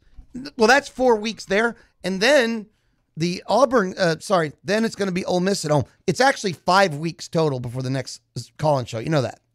Correct. Yeah. It's 5 weeks total. November 10th, right? 4 games, but the bye week. So that's 5 weeks total until the next one. A week from now is South Carolina, the bye week. Yep. At Mississippi State, at Auburn, Ole Miss. That's 5 weeks. It's a long time. So get your calls in now. You're going to miss us. 979. Less than 10 minutes. Let's 979-693-1150. 979-693-1150. 979-695-1027. Again, not a joke. 5 weeks till the next home game. 5. Okay, 5. Rob, College Station. What's up, Rob? Hey, guys. Great game tonight. Typical SEC football. Not touch football like Big 12. And we'll see everybody at South Carolina. Now, Rob, it's not touch football. They don't hit anyone. They don't even touch each other. What are you talking about? That's not touch football in the Big 12. There's no contact. What? 48-45. That's defense, baby. Iowa State 48, Oklahoma State 42. God bless the Big 12. Philip in Fort Worth. What's up, Philip? Hey, guys. I heard your comments about the secondary, and you're right. You know, no one's really calling in, so I felt compelled to need to call in because I've been critical of them in the past myself. But I've been watching one particular player up pretty close the last few games, and wanted to see if y'all agreed with this. But I really think Oliver may be the most improved player I've seen on the whole defense, particularly in the secondary. What do y'all think? Based on what? Be a little more specific. Well, early on, he wasn't turning and looking for the ball. He wasn't locating. He was committing a lot of penalties early on as well. He's really made a concerted effort. It looks like to me that he's turning. He's been good with sticking with the receiver, and Jimbo has been made a point to we want to stick tight to him, but he's not really turn and look for the ball, it seems, early on in the season, but it seems like he is doing that much better now, and he's actually, backed down some passes now and stuff. So, I just thought he deserves some credit, and I wanted to point it out and thought he's really grown a lot. All right, Philip, I am comfortable with just the statement I made that this game, the secondary had a very good game, pass coverage, open field tackles, tackling period. I'm not going to go any further than that for me. He had a good game. It's important for A&M because when you look at what's going to happen down the road, I'm not sure how much South Carolina is going to pass on you, but they're going to try. Everyone's going to try. When you have, and I don't know when A&M is going to be ranked rush defense after this week, but it should move up, right? So you came in 6. What are you going to be? 4, 5? It's going to get everybody's attention. And the secondary has to balance that out. And the secondary, all they have to do is be average. They don't have to be great. Right. They have to be not last, which they were. And probably still are, even after, after giving up 100 yards tonight. Maybe not. Because that's about 200 yards under their average. Taking a look at the rest of A&M's schedule, think about the SEC right now. South Carolina saved their whole season by rallying to beat Missouri in a monsoon, a mess of a game today. South Carolina's a mess. They have a problem that's way too familiar of a theme. South Carolina, Mississippi State, and Auburn all suffer from offensive identity problems where just basically they all went into this year with new offenses that don't fit their quarterbacks. It's the exact same story with all three. Yeah, and South Carolina, it's hard for Auburn, by the way, I say all brand new. They're the ones that difference, but they're still running an offense that's minimizing their best offensive weapon, and that's the quarterback at Auburn. Anyway, go ahead. Watching South Carolina, they have no clue what they want to do. Actually, they know exactly what they want to do, which is run the ball, and they're not near physical enough to do it. And Bentley's been banged up for 2 weeks, and if I'm not mistaken, I think he left the game in the second half even finally this week because he's been banged up. And if not, he's on his last leg, right? Because he's getting pummeled. He was one-legged a week ago. Yes. They do not have an offensive line. If you think you have offensive line struggles at A&M, watch a little bit more South Carolina Mississippi football. State got a great win tonight against Auburn. Huge. 23-9 in Starkville. They play great in Starkville, generally speaking, but they have an offensive identity issue. They have a pass-first offensive coordinator who's the head coach and a quarterback that can't pass and no ability to break free out of that. But then again, they beat Auburn tonight, so that tells you what they can do. It's trouble, but 23 points on that Auburn defense is really good. The fact that you think A&M can stop their run game because they've stopped everybody's run game.